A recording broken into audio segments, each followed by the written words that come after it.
Hello everyone and welcome to the How Do I Make It channel. Now I bring you another recipe that I had not posted before and that I know you will love, since it is to make a chocolate muffin that cooks in a minute, and it takes less than 5 to make.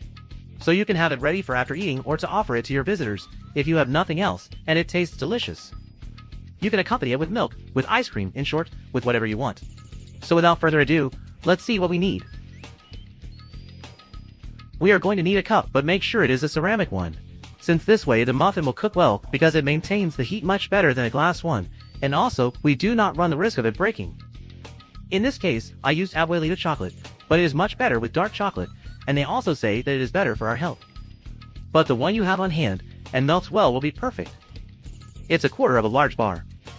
Then we are going to use 2 tablespoons of unsalted butter, 2 tablespoons of normal wheat flour, the one used for cakes, 2 tablespoons of sugar, and an egg. You can divide this recipe in 2 to make 2 small muffins, or in case you have small cups, since mine is one of the large ones, and that's why I make it with these quantities. Anyway, I'll leave the recipe in the description, so you have the measurements right. We take the cup and add the chocolate and butter, and we are going to take it to the microwave oven to melt for about 30 seconds or a minute depending on your oven. We take the cup with the aforementioned ingredients and heat it in this case for a minute. If you don't have a cover it doesn't matter, but preferably work with those special lids for microwaves so that there are less chances of something splashing on the walls of it. Once the butter has melted with the chocolate, we add the 2 tablespoons of sugar and stir everything so that it mixes perfectly, and so that it cools a little, since we will add the egg right away, and if it is very hot it can cook before being able to incorporate it.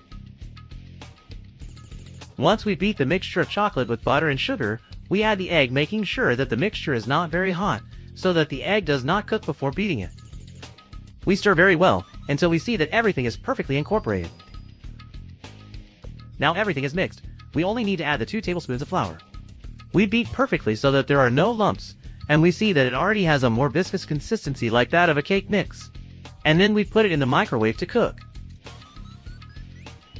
We put the cup with a mixture of all the ingredients and cook it for a minute or a minute and a half depending on your oven. Here, do not cover the cup at all since you have to fluff it, and if you do it with small cups, it will not come out of the cup like a normal muffin, and it may be all crushed. Since time has passed, we check if it is fluffed up well. If here you see that it is not as seen in the video, put it in another 30 minutes of egg. But as you can see here, it looks like it fluffed up very well. Then we only wait a minute for it to cool down to be able to enjoy it. Since we let it cool long enough, then it is time to try it. As you can see in the video, it is very spongy and soft. And believe me, it tastes delicious. You can accompany this with milk or put a scoop of ice cream on top, strawberries, etc. Anyway, with whatever you like to put on it. This dessert is perfect for children because it doesn't take long, and you can make it after they finish eating because as you can see, it is perfectly cooked in just 1 minute. As you can see, with very few ingredients you have a perfect dessert for your family, or for when you have visitors, and you don't know what to give them, that doesn't take too long. And besides, it's not expensive at all, and with things that you always have in your pantry. As you know, if you like this video, give it a thumbs up, subscribe, share it with all your family, friends, and acquaintances, like the Facebook page, and check out the other videos, because I assure you that more than one will be very useful to you. Thank you for watching, and I hope you liked this advice. As always, see you in the next videos. Thank you.